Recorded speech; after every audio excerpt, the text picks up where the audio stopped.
जाएगी। थोड़ा सा नेटवर्क इश्यू रहेगा तो आप लोग देखते रहिएगा बीच में। तो क्वेश्चन है हमारे सामने, maximise Z is equal to x1 minus 3x2 plus 3x3। Constant साथ में आपको दिए हैं, subjected to constants 3x1 minus x2 plus 2x3 less than equal to 17। Second constant है हमारे पास 2x1 प्लस 4x2 greater than equal to -12। Third वाला कंस्टेंट दिया है आपको -4x1 plus 3x2 plus 8x3 less than equal to 0। और साथ साथ में नॉन नेगेटिविटी कंस्टेंट भी दिए हुए आपको, non negativity constant x1 x2 and x3 greater than equal to 0। अब सबसे पहली जो कंडीशन होती है हमारे पास में कि जो भी आपको कंस्टेंट्स दिए हैं उसके राइट हैंड साइड पे जो वैल्यूज होती है जिनको हम बीआई वैल्यू बोलते हैं, तो वो बीआई वैल्यू सारी कैसी होना चाहिए, पॉजिटिव होना चाहिए। तो फर्स्ट वाला जो कंस्टेंट है उसमें वैल्यू आपको 17 है जो कि पॉजिटिव है। सेकंड वाले कंस्टेंट में राइट हैंड साइड की जो वैल्यू है इनइक्वालिटी के, ये नेगेटिव है, तो ये हमें कैसी चाहिए होती है, ये पॉजिटिव चाहिए होती है। थर्ड वाला अगर देखें तो इसमें राइट हैंड साइड पे वैल्यू 0 है तो भी कोई दिक्कत नहीं है, हमें वैल्यू हमेशा पॉजिटिव या 0 के फॉर्म में चाहिए होती है। अब इस क्वेश्चन को थोड़ा सा चेंज करिए, इसको हम 10 कर लेते हैं, 10 लिख लीजिए इसको, ठीक है। तो ये वैल्यू भी हमारे पास पॉजिटिव है, तो हमें सिर्फ -12 वाली जो वैल्यू है वो ही यहाँ पर वैल्यू जो है नेगेटिव फॉर्म में दिख रही है। तो सबसे पहले हमें इस नेगेटिव वैल्यू को पॉजिटिव करना पड़ेगा। तो क्या करते हैं हम, सेकंड वाला जो कंस्ट्रेंट है हमारा उसमें हम बोथ द साइड -1 से मल्टीप्लाई कर देते हैं। इस पूरी इक्वेशन को हम -1 से मल्टीप्लाई कर लेते हैं। तो अगर आप -1 से मल्टीप्लाई कर रहे हैं तो ये नया कंस्टेंट आपका जो होगा वो इक्वेशन आपकी बन जाएगी -2x1 -4x2 less than equal to 12। ये आपका जो सेकंड वाला कंस्टेंट था उसको आपने चेंज कर लिया। अब इसके राइट हैंड साइड में जो वैल्यू मिल रही है वो पॉजिटिव मिल रही है, -1 से मल्टीप्लाई करने पे ग्रेटर देन इक्वल टू वाली जो इनइक्वालिटी थी वो लेस देन इक्वल टू वाली इनइक्वालिटी में चेंज हो गई। तो फर्स्ट तो हमने सबसे पहले ये काम कर लिया। सेकंड काम जो हम करते हैं उसमें हमें ये करना रहता है कि जितनी भी इनइक्वालिटीज रहती हैं उन्हें हम इक्वेशन के फॉर्म में कन्वर्ट करते हैं। तो इनइक्वालिटीज को इक्वेशंस के फॉर्म में कन्वर्ट करने के लिए हम इसमें सिलेक्ट वेरिएबल इंट्रोड्यूस करते हैं, क्योंकि लेस देन इक्वल टू के फॉर्म में आपकी सारी इनइक्वालिटीज आ गई हैं, तो अब आपको इसमें सिलेक्ट वेरिएबल इंट्रोड्यूस करना पड़ेगा। तो जब आप यहाँ पर सिलेक्ट वेरिएबल इंट्रोड्यूस करते हैं तो आपकी जो भी इनइक्वालिटीज थी वो इक्वेशंस में कन्वर्ट हो जाएगी। तो सारी इनइक्वालिटीज को भी हम इक्वेशंस में कन्वर्ट कर लेंगे और जो हमारा ऑब्जेक्टिव वो अभी लॉबी में वेट कर रहा है। z इज इक्वल टू, इसको भी हम जो है सिलेक्ट वेरिएबल्स इसमें भी इंट्रोड्यूस कर देते हैं। तो आपको जो कंडीशन मिलेगी वो होगी x1 -3x2 plus 3x3 plus s1। अब s1 कितने लेंगे हम, क्योंकि इसमें तो कोई सिलेक्ट वेरिएबल का वर्क होता नहीं है, लेकिन हम लिखते हैं इसको 0s1 0s2 और 0s3। साथ में जो फर्स्ट वाली इनइक्वालिटी है ये हो जाएगी आपकी 3x1 minus x2 plus 2x3 plus s1 plus 0s2 plus 0s3 is equal to 17। Second वाली जो इनइक्वालिटीज अभी हमने बनाई है आपकी हो जाएगी -2x1 -4x2 plus 0s1 plus s2 plus 0s3 is equal to 12। Third वाली जो आपकी इनइक्वालिटीज रहेगी वो हो जाएगी -4x1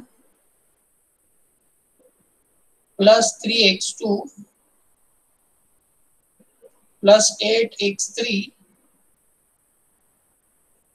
plus 0s1 0s2 and 1s3 and that will be equal to 10। तो जो सबसे बेसिक स्टेप होती है हमारी सिंप्लेक्स मेथड की, वो हमने अभी कंप्लीट कर ली है। इसमें हमने जो भी इनइक्वालिटीज थी उनको हमने इक्वेशन के फॉर्म में कन्वर्ट कर लिया है। ठीक है, अब ये जो वैल्यूज है इनके बेसिस पे हम इनिशियल बेसिक फिजिबल सॉल्यूशन या इनिशियल सॉल्यूशन निकालेंगे और देखते हैं कि इसके क्या आंसर आते हैं। तो अब इसके लिए हम क्या करते हैं कि जो भी स्टार्टिंग वैल्यूज रहती है x1 x2 और x3 की जो इनिशियल वैल्यूज है वो हमने एज्यूम की है कि ये वैल्यूज अभी स्टार्टिंग में कितनी है, 0 है। तो x1 x2 x3 वैल्यूज जब हम 0 रखेंगे तब आपको इन इनइक्वालिटीज से वैल्यूज मिलेंगी। आपको मिल रहा है s1 की वैल्यू आपको कुछ मिलेगी, s2 की कुछ वैल्यूज मिलेगी और s3 की वैल्यू भी आपको यहाँ पर मिल जाएगी। तो सबसे पहले हम देख रहे हैं s1 की वैल्यू जो है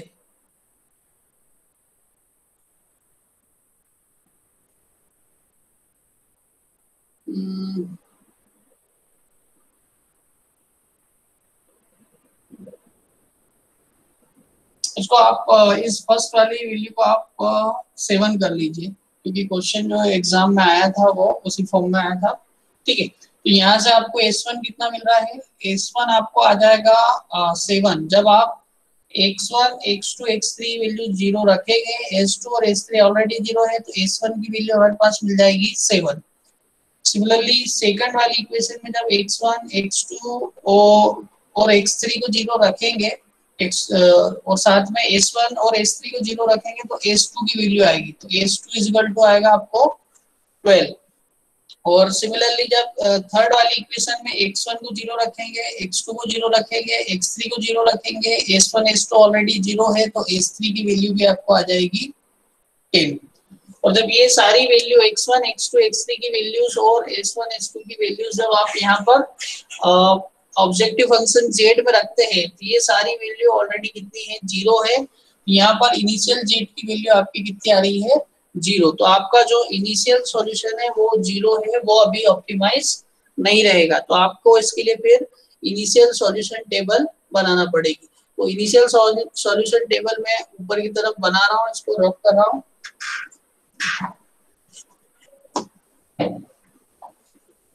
तो टेबल नंबर 1 रहेगी हमारी इनिशियल सॉल्यूशन टेबल, इनिशियल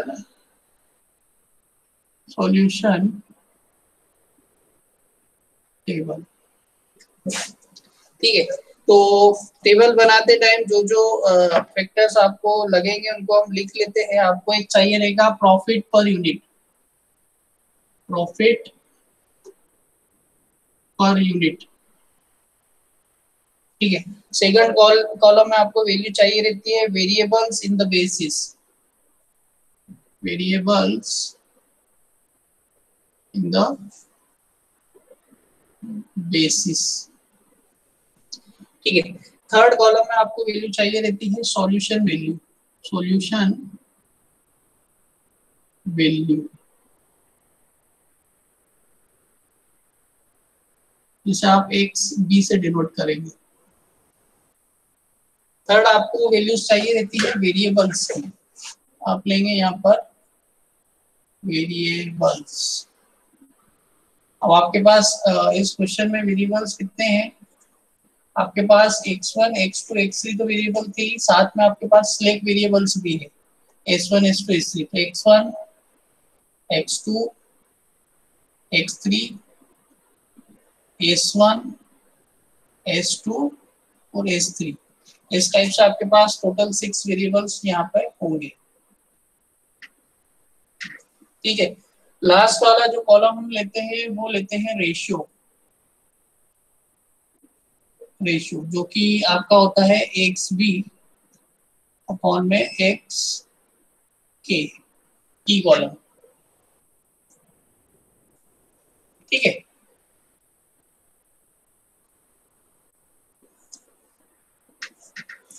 अब हमें इसमें सारी वैल्यूज को पुट करना है, जो भी वेरिएबल्स की वैल्यू हमें इक्वेशन से दिख रही है वो वैल्यू हम यहाँ पर पुट कर देते हैं। तो फर्स्ट आपको सबसे पहले देखना है कि आपके पास वेरिएबल्स इन द बेसिस कौन कौन से हैं। Variables in the basis that means आपके पास सिलेक्ट वेरिएबल्स कौन कौन से हैं। तो वेरिएबल्स इन द बेसिस आएंगे आपके S1, S2 and S3, S1, S2, S3। फिर आपको देखना रहेगा सॉल्यूशन वैल्यूज क्या है।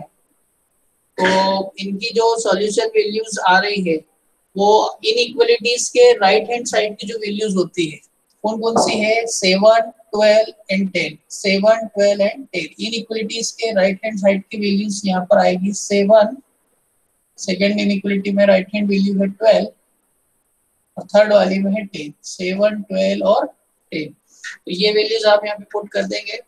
x1, x2, x3, s1, s2, s3 की जो वैल्यूज है आप इनइक्वालिटीज से पुट करेंगे। तो फर्स्ट वाली इनइक्वालिटी जो है x1 का कोफिशिएंट है यहाँ पर 3, x2 का कोफिशिएंट रहेगा -1, x3 कोफिशिएंट है 2, s1 का कोफिशिएंट है 1, s2 और s3 के कोफिशिएंट है 0, 0।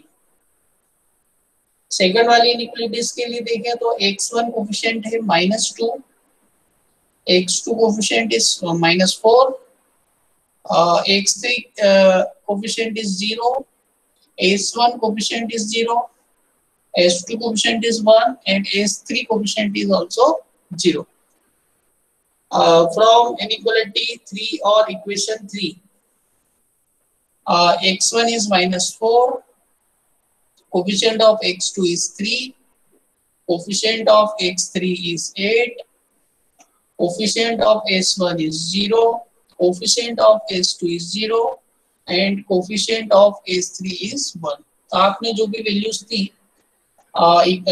इक्वेशंस से इनइक्वालिटीज को आपने पहले इक्वेशन में कन्वर्ट किया और उन इक्वेशन से जो भी आपको वैल्यूज मिल रही थी वो हमने अभी टेबल में लिख लिए। नेक्स्ट इंपॉर्टेंट चीज जो आपको चाहिए रहती है प्रॉफिट पर यूनिट। तो इनिशियल प्रॉफिट पर यूनिट जो है वो आप 0, 0 लेके ही चल रहे हैं क्योंकि आपने इनिशियली कोई मैन्युफैक्चरिंग वहां पर नहीं की है। तो प्रॉफिट पर यूनिट आपका इनिशियली रहेगा 0, 0, 0। नेक्स्ट आपको वैल्यू चाहिए होती है सीजे की। अब ये सीजे की वैल्यू आपको कहाँ से मिलती है? सीजे की वैल्यू जो है आपको आपका जो ऑब्जेक्टिव फंक्शंस होता है, ऑब्जेक्टिव फंक्शन के कोफिशिएंट रखना रहते हैं। तो ऑब्जेक्टिव फंक्शन में कोफिशिएंट x1 का कोफिशिएंट है 1, x2 का कोफिशिएंट है -3, x3 coefficient is 3, s1 0, s2 0 और s3 0। फर्स्ट वैल्यू आपने बना ली। नेक्स्ट आपको चाहिए होगा जेड की वैल्यू, जेड वैल्यू। तो जेड वैल्यू आपको कैसे मिलती है? प्रॉफिट पर यूनिट कॉलम का मल्टीप्लाई करते हैं हम वेरिएबल्स के कॉलम के साथ और उनको ऐड करके लिखते हैं। तो कैसा आएगा? 0 × 3 प्लस 0 × -2 प्लस 0 × -4। तो 0 से मल्टीप्लाई कर रहे हैं इसलिए ये पूरा कॉलम क्या हो जाएगा? 0 हो जाएगा। 0 × -1, 0 × -4 एंड 0 × 3, तो ये भी 0 आ रहा है। नेक्स्ट है 0 × 2, 0 × 0 एंड 0 × 8, तो ये वैल्यू भी आपको 0 मिल जाएगी। 1 × 0, 0 × 0 एंड 0 × 0, तो ये वैल्यू भी 0 मिल रही है। सिमिलरली इनिशियल वैल्यूज जो आपको जेड की मिलेगी जब भी आपका क्वेश्चन स्टार्ट होता है, तो ये वैल्यूज तो आपको इनिशियली 0 ही मिलेगी।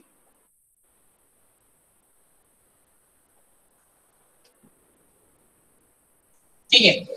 नेक्स्ट इंपॉर्टेंट चीज आपको फाइंड आउट करना होती है सीजे माइनस जेड, सीजे माइनस जेड। तो सिंपल सीजे और जेड की वैल्यू दी है तो आप यहाँ से चेक कर लीजिए। 1 - 0, 0, 1 -3 - 0, -3, 3 - 0, 3, 0 - 0, 0, 0 - 0, 0 एंड 0 - 0। ये पोर्शन में रफ कर देता हूँ क्योंकि अब इन इक्वेशंस का यूज हम नहीं करेंगे। आगे फाइनली जब फाइनल इक्वेशन बनेगी तब हम इसमें रखेंगे वैल्यू। तो ये आपकी first initial solution table complete होती है यहाँ पर। और इस टेबल में अभी कुछ चीजें हैं जो कि आपको कंप्लीट करना है। तो क्या क्या होगा इसमें?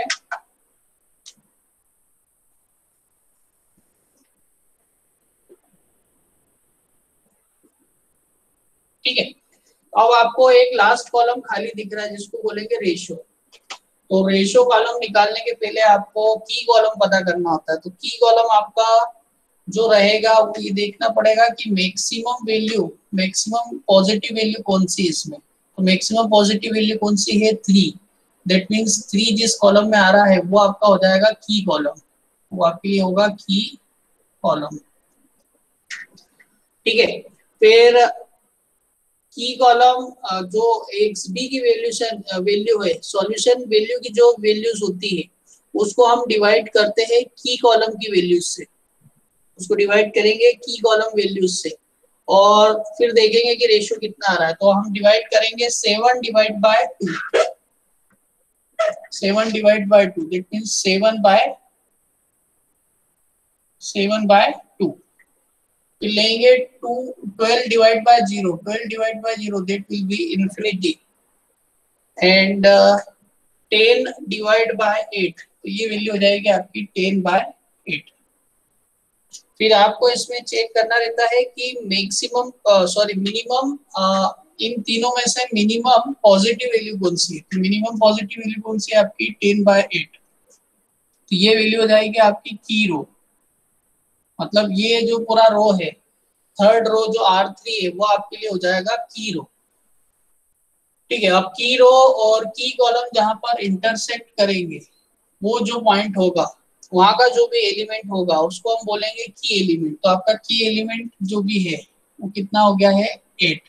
की एलिमेंट आपको 8 मिल गया। तो ये फर्स्ट टेबल कंप्लीट हुई है। फर्स्ट टेबल से जो वैल्यूज आ रही है उन वैल्यूज में हमें ये चेक करना होता है कि Cj माइनस Zj की वैल्यू सभी वैल्यू जो है वो पॉजिटिव है या 0 है कि नहीं। अब यहाँ पर देख रहे हैं कि हमें नेगेटिव वैल्यू भी मिल रही है, तो इसका मतलब जो भी सॉल्यूशन अभी हमने निकाला है वो वैल्यू हमारा ऑप्टिमम सॉल्यूशन नहीं है। ऑप्टिमम सॉल्यूशन निकालने के लिए फिर हमको आगे फिर से टेबल को बनाना पड़ेगा और टेबल को जो बनाने की प्रोसेस रहेगी पिछले जो भी न्यूमेरिकल्स हमने जैसा किया था वैसे ही करना है। और इसके साथ साथ में आपको कुछ चीजें और भी ध्यान देना है कि जिस कॉलम में आपका जो भी की कॉलम होता है वहां का जो एलिमेंट है x3, अब यहाँ पर x3 जो रहेगा इसको हम बोलेंगे इनकमिंग वेरिएबल। x3 आपके लिए हो जाएगा इनकमिंग वेरिएबल। और जिस रो में आपको S3 सिलेक्ट वेरिएबल्स दिख रहा है, ये सिलेक्ट वेरिएबल यहाँ पर जो S3 है ये हो जाएगा हमारे लिए आउटगोइंग वेरिएबल, आउटगोइंग वेरिएबल। और इनिशियल जेट की वैल्यू यहाँ पर कितनी है 0। ठीक है।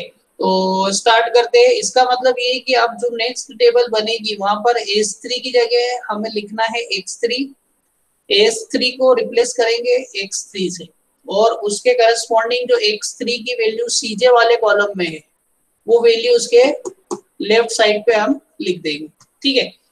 दूसरा ये है कि आपको नई की रो फिर से बनाना पड़ेगी। तो हमें पिछले क्वेश्चन जब हमने देखे थे उसमें देखा था कि न्यू की रो किस तरीके से फाइंड करते हैं।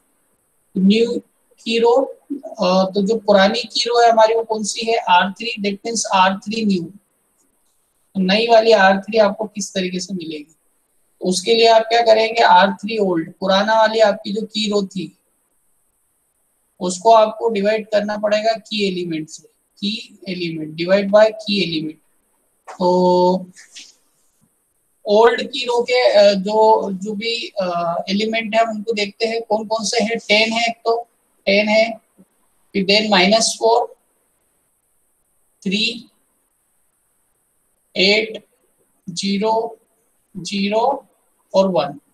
इसको डिवाइड करेंगे हम की एलिमेंट से। की एलिमेंट हमारा कौन सा है 8 है, तो इन सभी को डिवाइड किया जाएगा 8 से। Divide by 8, divide by 8, divide by 8, divide by 8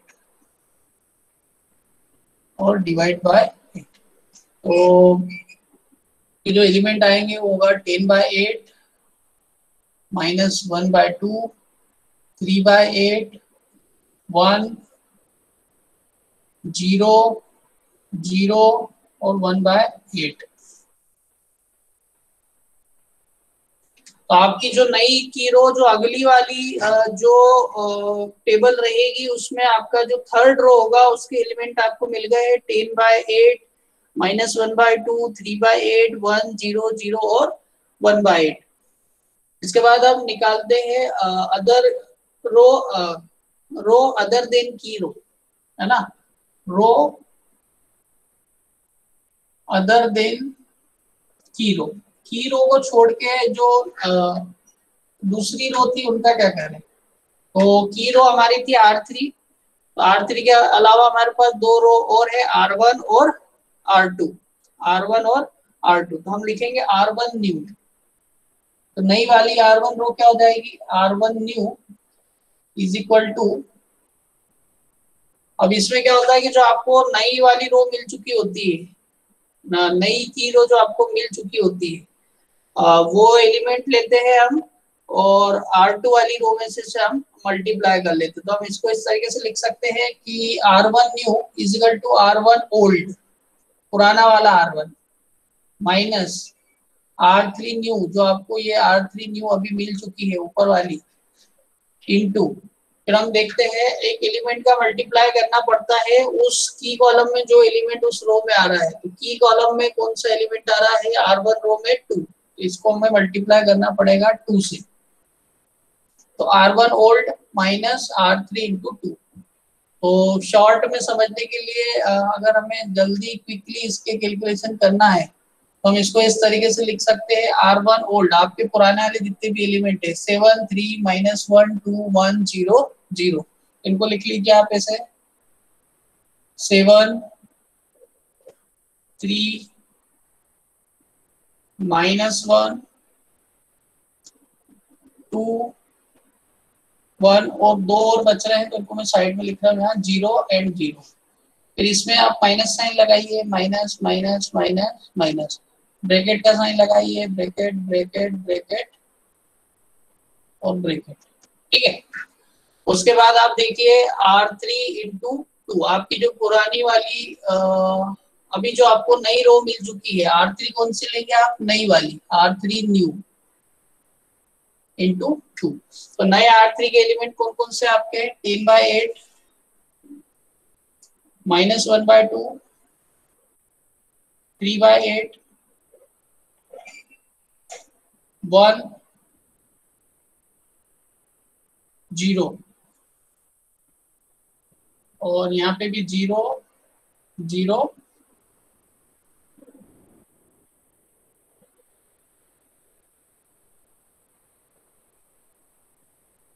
1, 2, 3, 4, 5, 7।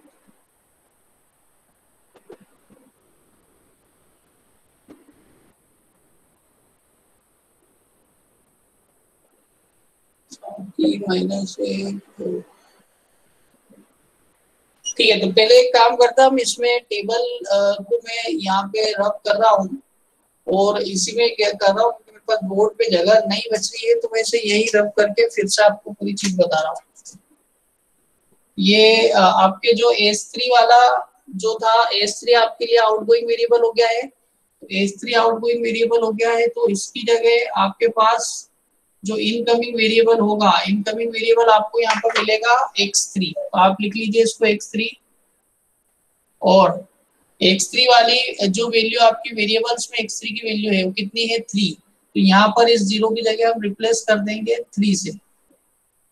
फिर आपकी जो नई वाली रो आ चुकी है, नई रो आपकी कौन सी मिली है, R3 न्यू जो है उसके एलिमेंट हम यहाँ प्लेस कर देते हैं। तो इसके एलिमेंट कौन कौन से है, 10/8, 10/8, -1/2, 3/8, 8/8 that means 1, फिर 0/8 मीन्स 0, फिर 0/8 मीन्स 0 एंड लास्ट वाला आपको मिल जाएगा 1/8। अब ये एलिमेंट आपके बदल चुके हैं और अब आपको इससे R1 और R2 नई वाली रो बनाना रहेगी, R1 R2 नई रो आपको यहाँ पर चाहिए रहेगी।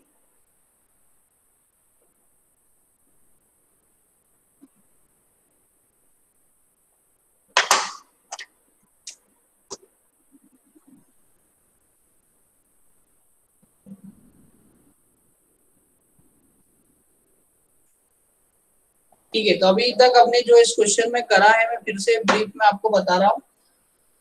तो इस क्वेश्चन में हमने फर्स्ट वाली इनिशियल सॉल्यूशन टेबल बना ली थी, उसके अकॉर्डिंग हमें सीजे माइनस जेड जे की सारी जो वैल्यूज थी वो ग्रेटर देन इक्वल टू 0 नहीं मिल रही थी, कुछ वैल्यूज नेगेटिव भी आ रही थी, नेगेटिव आ रही थी इसलिए हमें ऑप्टिमम सॉल्यूशन नहीं मिला है। और ऑप्टिमम सॉल्यूशन निकालने के लिए आपको नई वाली जो रो है, जो पिछले केस में आपकी थर्ड रो थी वो की रो थी, उस की रो को आपको चेंज करना था। तो उस की रो को चेंज करने के लिए आपने पुरानी ओल्ड वाली की रो जो थी, दैट मींस R3 रो जो थे उसको डिवाइड किया आपने की एलिमेंट से। तो जब R3 को की एलिमेंट, पुराने वाली टेबल में की एलिमेंट हमारा 8 था, उससे जब हमने इसको डिवाइड किया तो आपके पास R3 न्यू आ गई। अब नई R3 की वैल्यू आ गई है, तो अब आपको क्या चाहिए, R1 और R2 की नई वैल्यू चाहिए। तो रो 1 और रो 2 की नई वैल्यू निकालने के लिए आप क्या करेंगे, इस टेबल में R1 की वैल्यू को लिखेंगे हम R1 न्यू, R1 न्यू। नए वाली R1 की वैल्यू निकालने के लिए हम करेंगे R1 ओल्ड, पुरानी वाली जो R1 की वैल्यू है, माइनस माइनस आपको करना पड़ेगा R3 न्यू, R3 न्यू। और पुरानी वाली टेबल में X3 वाले कॉलम में की एलिमेंट के ऊपर वाला जो एलिमेंट यहाँ पर मिल रहा है उससे हमें इसे मल्टीप्लाई करना पड़ेगा। तो वो एलिमेंट कौन सा है, 2, उस 2 से हम यहाँ मल्टीप्लाई करेंगे। अब R1 ओल्ड वाली जो टेबल में R1 की वैल्यूज थी उसे हम देखते हैं। R1 की वैल्यू थी आपके पास 7 3 -1 2 1 0 और 0, ये 7 वैल्यूज थी आपके पास। ये आपने ओल्ड रो की वैल्यूज सारी लिख ली है, फिर साथ में आपको क्या लगाना है, माइनस साइन यूज करना है। R3 न्यू, अब R3 न्यू, तो नए एलिमेंट R3 में कौन कौन से आ गए हैं, 10/8 आ चुका है, -1/2 आ चुका है, 3/8 आ चुका है, फिर 1 0 0 और 0 आ चुका है। इसे मल्टीप्लाई करेंगे 2 से, 2 से सभी को 2 से मल्टीप्लाई किया हमने और चेक करो वैल्यू क्या आ गई है।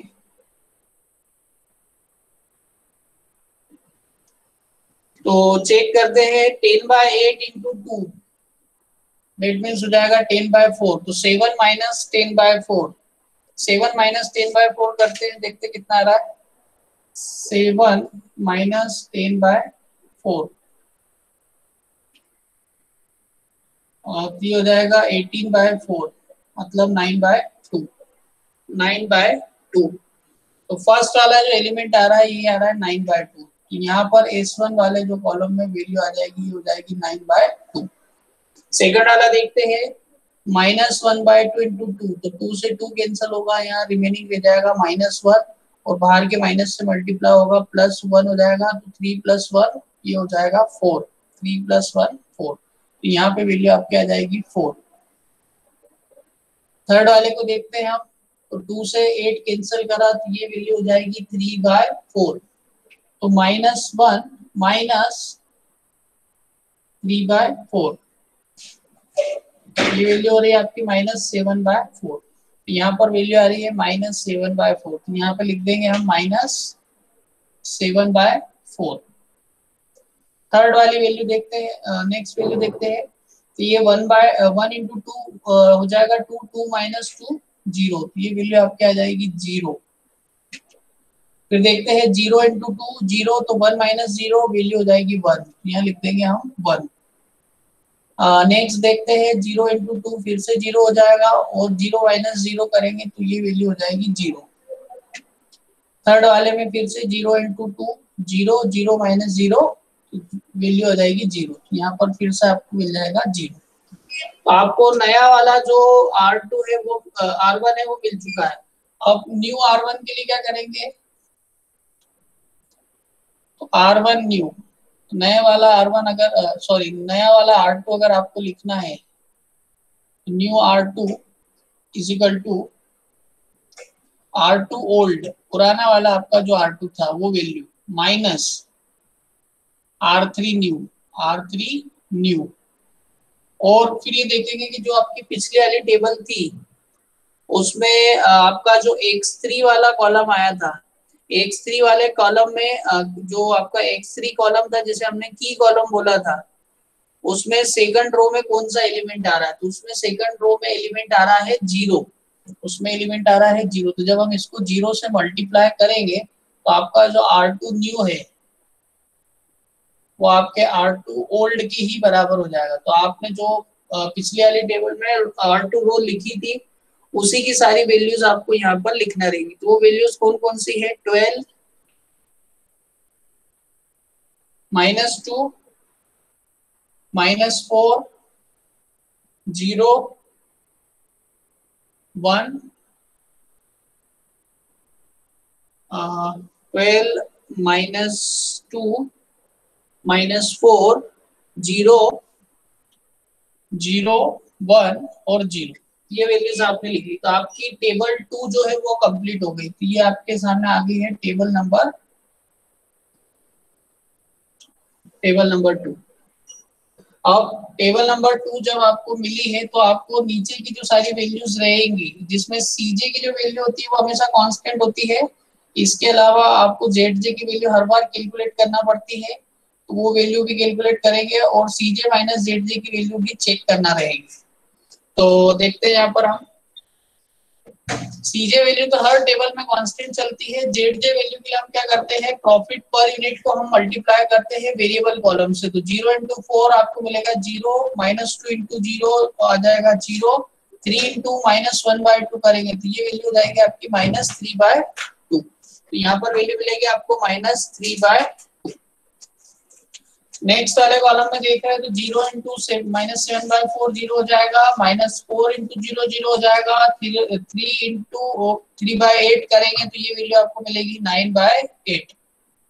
नेक्स्ट वाला जो कॉलम है 0 × 0 0 हो जाएगा, 0 × 0 0 हो जाएगा, 1 × 3 करेंगे तो आपको वैल्यू यहाँ पर मिलेगी, सॉरी 1 × 3 करेंगे तो आपको वैल्यू आ जाएगी 3। नेक्स्ट देख रहे हैं अगले कॉलम में 0 × 1 0, 0 × 0 0 और 0 × 3 फिर से 0 मिल जाएगा। नेक्स्ट देखेंगे 0 × 0 0, 0 × 1 0, 0 × 3 0। लास्ट वाले में 0 × 0 0 हो जाएगा, 0 × 0 0 हो जाएगा, 3 × 1/8, तो 3 × 1/8 करेंगे तो 3/8 हो जाएगा। ठीक है, तो फिर यहाँ पर आपको देखना है कि मैक्सिमम पॉजिटिव वैल्यू, अब आपको नेक्स्ट इसमें बनाना रहेगा सीजे माइनस जेड की वैल्यू।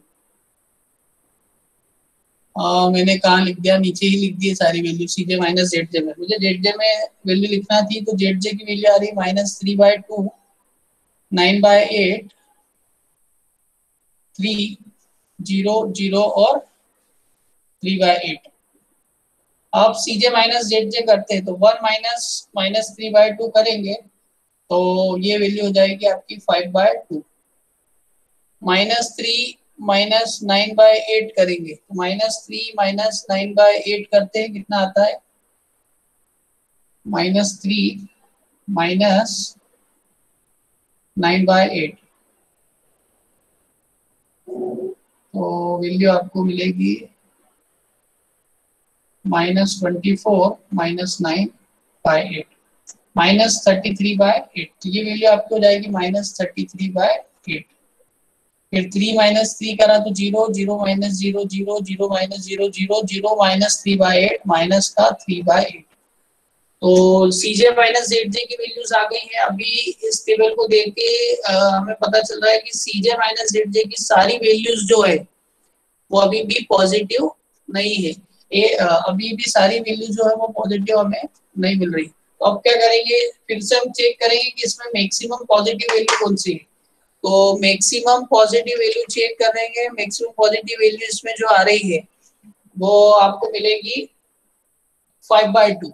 तो इस बार आपका जो की कॉलम है, आपके लिए की कॉलम जो रहेगा वो हो जाएगा फर्स्ट कॉलम। तो आपका जो x1 है अब इस बार आपका जो इनकमिंग वेरिएबल नेक्स्ट वाली टेबल के लिए इनकमिंग वेरिएबल जो होगा वो x1 होगा। और अब हमें इसमें फाइंड आउट करना है रेशियो की वैल्यू। रेशियो की वैल्यू निकालने के लिए क्या करते हैं, सॉल्यूशन वैल्यू जो होती है, सॉल्यूशन वैल्यू को डिवाइड करते हैं हम की कॉलम के एलिमेंट्स से। तो 9/2 डिवाइडेड बाय 4, 9/2 डिवाइड बाय 4 करेंगे तो आएगा 9/8। फिर 12 डिवाइड बाय -2, 12 डिवाइड बाय -2 करेंगे तो आएगा -6। एंड 10/8 डिवाइड बाय -1/2, तो ये वैल्यू हो जाएगी आपकी -10/4, -5/2। अब इसमें आपको देखना है कि मिनिमम पॉजिटिव वैल्यू कौन सी है। तो मिनिमम पॉजिटिव वैल्यू आपको जो इसमें मिल रही है वो वैल्यू है 9/8। ये आपके लिए हो जाएगी की रो। की रो में जो वेरिएबल बेसिस में होता है वो हो जाता है आपका आउटगोइंग वेरिएबल। तो आपका आउटगोइंग वेरिएबल कौन सा हो गया, S1, और इनकमिंग वेरिएबल कौन सा हो गया, x1। तो इसका मतलब ये है कि अब S1 की जगह आपको रिप्लेस करना पड़ेगा x1 से, S1 की जगह आपको रिप्लेस करना पड़ेगा x1 से। तो जहां S1 है उसको मैं रिप्लेस कर रहा हूँ x1 से, और x1 की जो वैल्यू सीजे में लिखी होती है वो वैल्यू कितनी है, 1। तो यहाँ इसके राइट साइड में मैं वैल्यू लिख दूंगा 1। अब जो की रो है हमारी वो हो गई है फर्स्ट रो। तो हमारी जो R1 है वो की रो हो गई है। तो हमें अगली टेबल जो बनाना रहेगी, अब यहाँ पर भी हम देख रहे हैं क्योंकि सारे वैल्यूज आपको CJ माइनस ZJ की सारी वैल्यू नेगेटिव नहीं मिल रही है अभी, तो आपका ऑप्टिमम सॉल्यूशन नहीं निकला है, इसलिए आपको फिर से क्या बनाना पड़ेगा, R1 न्यू। जब R1 न्यू आप बनाएंगे तो आपको ये करना पड़ेगा R1 ओल्ड, मतलब ओल्ड की रो डिवाइड बाय की एलिमेंट। तो इसमें की एलिमेंट कौन सा मिल रहा है आपको, की एलिमेंट है यहाँ पर 4। तो R1 न्यू जब आप बनाएंगे तो आपका जो की एलिमेंट रहेगा वो हो जाएगा 4। तो पुराने वाले R1 के एलिमेंट कौन कौन से आपके उसको लिख लीजिए आप। फर्स्ट है 9/2, फिर 4, -7/4, 0, 1, 0 और 0, ये सारे लिख लिए आपने।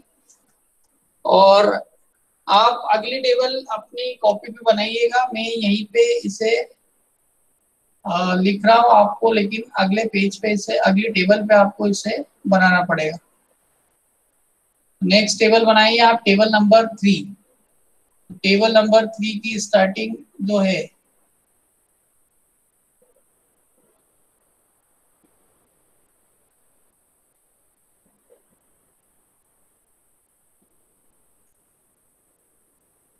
ठीक है, तो टेबल नंबर 3 बनाइएगा आप।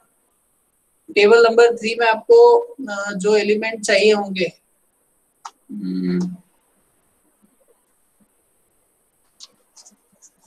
तो अब इसको डिवाइड करना है आपको की एलिमेंट से। तो आपका की एलिमेंट यहाँ पे कितना है, 4 है, तो ये हो जाएगा 9/2 divide by 4, 9/2 divide by 4 that means 9/8।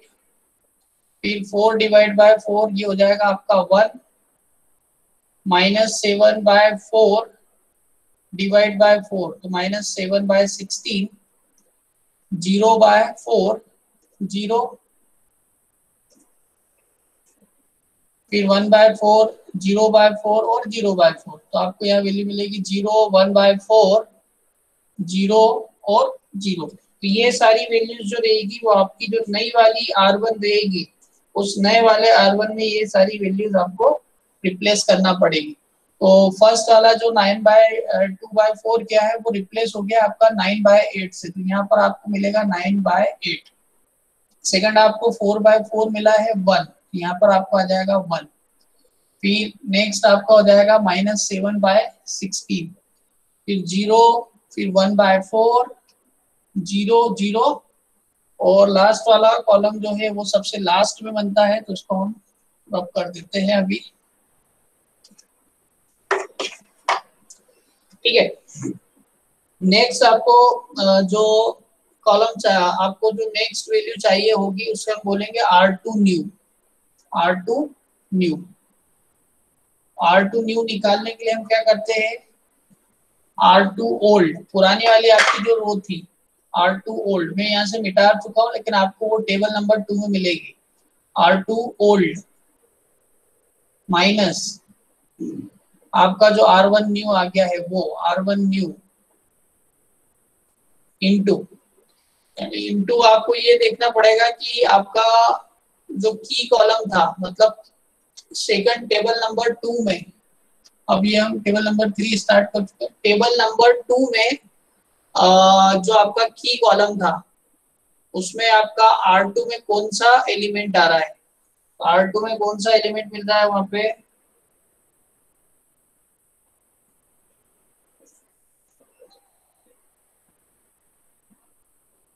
-2 मिल रहा है, -2, तो आपको इसको मल्टीप्लाई करना पड़ेगा -2 से इंटू -2।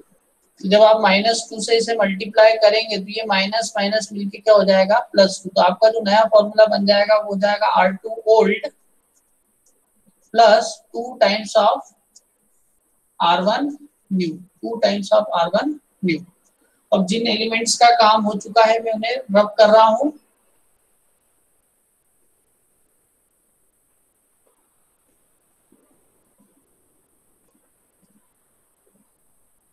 अब R2 के नए एलिमेंट चाहिए हमें, तो R2 के नए एलिमेंट के लिए हमें R2 के जो पुराने वाले एलिमेंट्स थे वो लिखना पड़ेंगे सबसे पहले। तो R2 के जो ओल्ड एलिमेंट्स हमें मिल रहे हैं वो है 12 -2 -4 0 0 1 0 0 0 1 0, 7 होना चाहिए, 1 2 3 4 5 6 7, माइनस साइन लगाएंगे सबके साथ, minus minus minus minus minus minus. अब ये माइनस लगाते हैं लेकिन इस केस में ये क्या हो गए है, -2 से मल्टीप्लाई होके ये सब प्लस हो गए, तो इनको हम प्लस लिख लेते हैं। साथ में आपको क्या करना है, 2 टाइम्स करना है, 2 टाइम्स करना है R1 न्यू। तो R1 न्यू कौन सा आ गया आपका, फर्स्ट वाला है आपका 9/8, सेकंड वाला है आपका 1, फिर है -7/16, फिर 0, देन 1/4, 0 एंड 0। सॉल्व कीजिए ने, ये इक्वेशन सॉल्व करो, बताइए क्या क्या आंसर आ रहे हैं इनके। तो 9/2 दैट मीन्स 9/8 इंटू 2 ये हो जाएगा 9/4, तो 12 प्लस 9/4 एलसीएम लेना पड़ेगा, तो ये हो जाएगा आपका 48 प्लस 9/4 दैट मीन्स 57/4।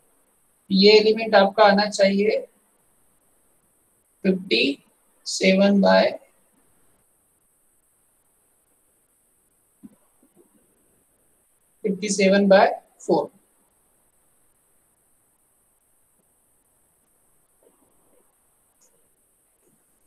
ठीक है, तो ये आ गया आपका 57/4। अब इसे कहाँ लिखेंगे, यहाँ का एलिमेंट है तो इसे लिख देते हैं हम 57/4। सेकंड आपका क्या आएगा, -2 + 2, ये कितना हो जाएगा 0, -2 + 2 0 हो गया, तो इसे लिख दीजिए आप यहाँ पे 0। फिर नेक्स्ट आपका एलिमेंट है -7/16 इंटू 2 हो जाएगा -7/8, और साथ में -4 ऐड करना है, तो आपका होगा -4 एंड -7/8, तो कितना होगा ये -32 -7/8, माइनस का 39/8, तो ये वैल्यू आपकी आ जाएगी -39/8। वैल्यू लिख दीजिए यहाँ पे -39/8। फिर नेक्स्ट है 0 + 2 इंटू 0, तो ये वैल्यू 0 ही हो जाएगी, तो यहाँ लिख दीजिए 0। फिर 0 + 1/4 इंटू 2, ये हो जाएगा 1/2, तो वैल्यू यहाँ आ जाएगी 1/2। 2। नेक्स्ट आपका आ रहा है 2 इंटू 0 प्लस 1, तो ये हो जाएगा 1, तो यहाँ आ जाएगा 1। और नेक्स्ट है 0 इंटू 2/0, तो ये वैल्यू आपकी हो जाएगी 1।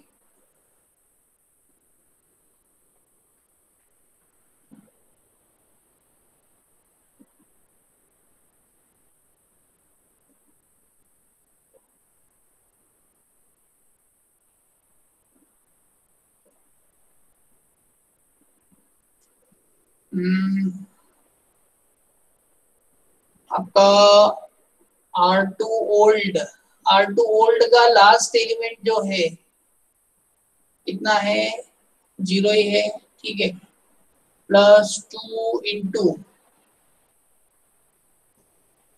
R1 न्यू का जो एलिमेंट है वो भी कितना है, 0 है, तो ये वैल्यू भी आपकी कितने आ जाएगी,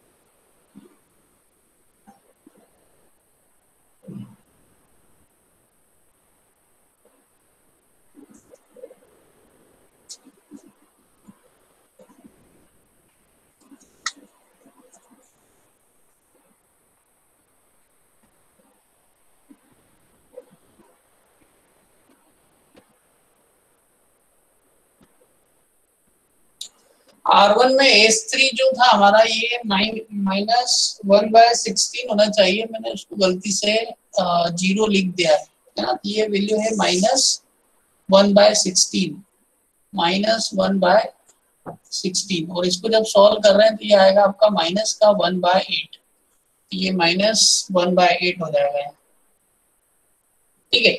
अब नेक्स्ट आपको फिर से चाहिए R3 न्यू, नए वाले R3 की वैल्यू आपको चाहिए रहेगी। तो R3 न्यू के लिए क्या करेंगे, फॉर्मूला आपको सेम वैसा ही यूज करना है जैसा R2 के केस में यूज किया था हमने। इसको लिखेंगे R3 new is equal to R2 old minus, यहाँ पे हो जाएगा R3 old minus R1 new into, अब इंटू में कौन सा करेंगे, आपकी जो टेबल नंबर 2 में फर्स्ट कॉलम में, फर्स्ट जो आपका कॉलम है, की कॉलम है, उसमें जो भी एलिमेंट आपका थर्ड रो में आ रहा है वो एलिमेंट देखना रहेगा। तो थर्ड रो में आपका एलिमेंट आ रहा है माइनस का 1/2, इंटू करेंगे -1/2 से, तो जब आप -1/2 से इंटू करेंगे इसको भी हो जाएगा प्लस का 1/2, तो आपका R3 जो न्यू रहेगा वो हो जाएगा R3 old plus new R1, जो कि ऊपर लिखा हुआ है न्यू R1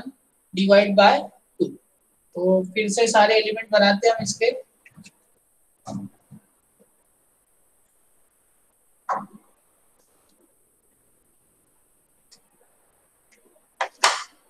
तो R3 ओल्ड, आपके R3 में ओल्ड एलिमेंट कौन कौन से थे, आपके R3 में ओल्ड एलिमेंट है 10/8,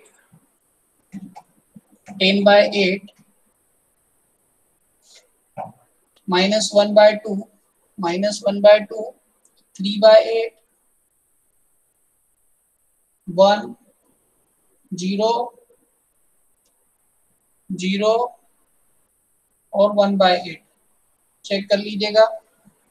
10/8 -1/2, 3/8, 1, 0, 0, 1/8, ये सारे टेबल नंबर 2 में आपके थर्ड वाली रो के एलिमेंट है। इसमें हमें प्लस करना है, 1/2 प्लस करना है और उसका मल्टीप्लाई करना है हमें प्लस 1/2, 1/2, 1/2, 1/2, इसके साथ मल्टीप्लाई कर रहे हैं R1 न्यू, तो R1 न्यू कितना है आपका, पहले केस में है 9/8, दूसरा वाला एलिमेंट है आपका 1, तीसरा आपका है -7/16, फोर्थ में है 0, फिफ्थ वाले में है 1/4, सिक्स वाला आपका रहेगा 0 और सेवंथ वाला आपका रहेगा माइनस का 1/16। ठीक है, तो ये सारा हमने करा मल्टीप्लाइज का। देखते हैं क्या रहा है। ये हो जाएगा आपका फर्स्ट वाला आपका हो जाएगा 10/8 प्लस 9/18। 9/18, तो 10/8 प्लस 9/18 इसको सॉल्व करते हैं तो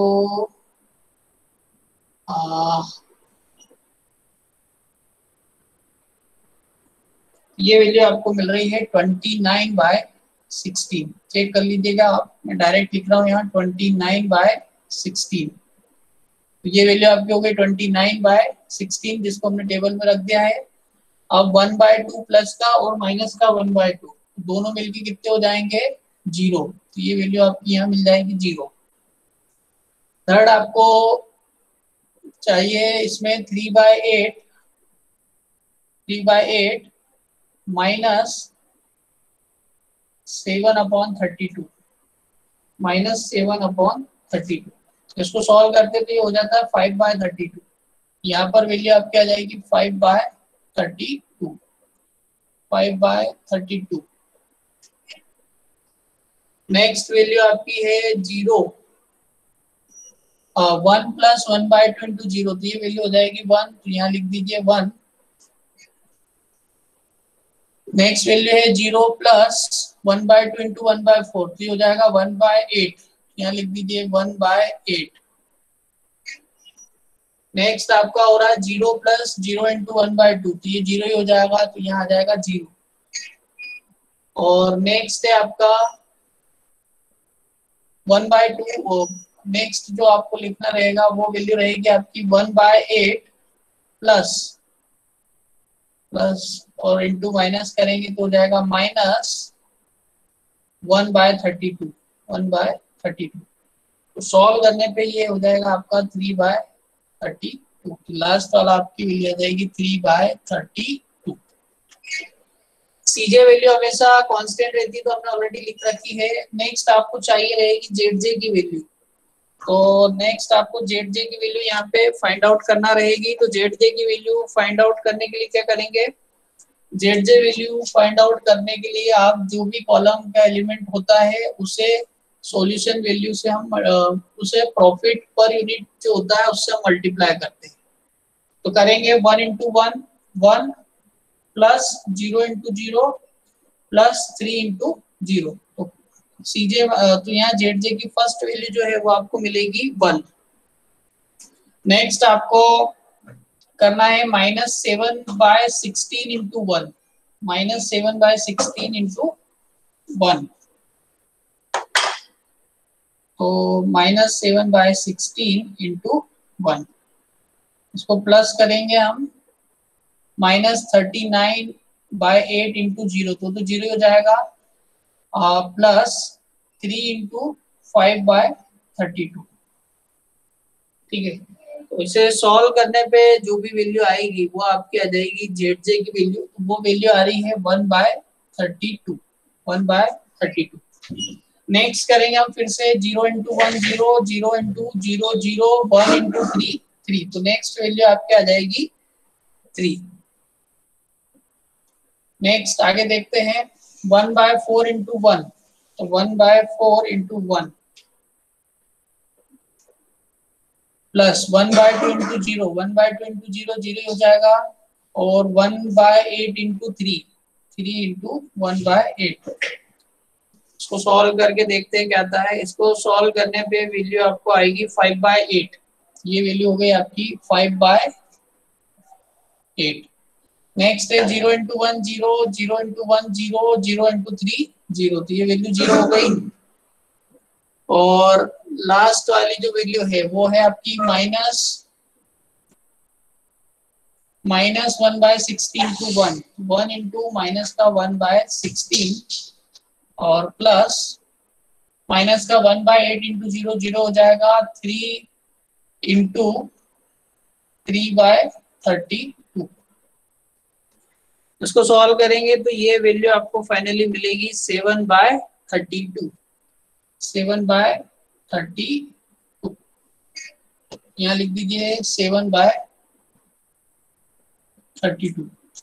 अब सीजे माइनस जेड जे करते तो 1 - 1 0 -3 -1/32 -3 -1/32। तो इसको सॉल्व करेंगे तो ये आता है -96 -1/32 -97/32।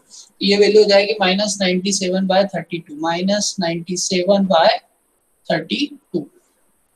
नेक्स्ट है 3 - 3 0 0 -5/2 0 -5/8 माइनस का 5/8 0 -0 0 और 0 -7/32।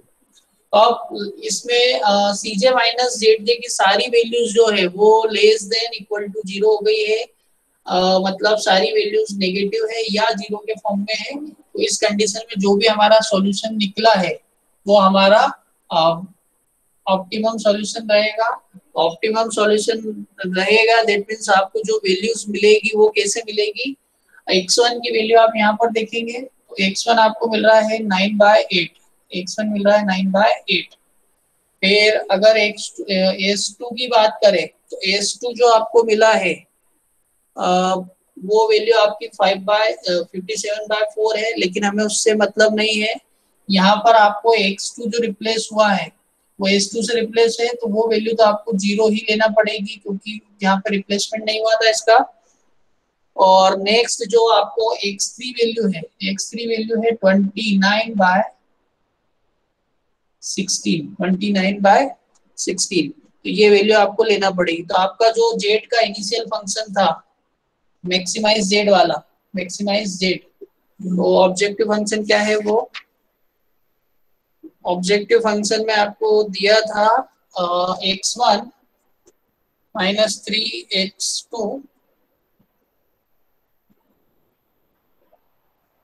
+3x3। इसमें आप वैल्यू रखिए, x1 की जगह आएगा 9/8 -3 × 0 +3 × 29/16। ये जो सारी वैल्यू है आप इसमें रख के देखिए क्या आ रहा है। तो 9/8 -3 × हो जाएगा आपका 3/87। ये आपका आ रहा है 105/16। तो आपकी जो मैक्सिमम वैल्यू होगी इस फंक्शन की वो हो जाएगी 105/16। ये आपका फाइनल आंसर रहेगा।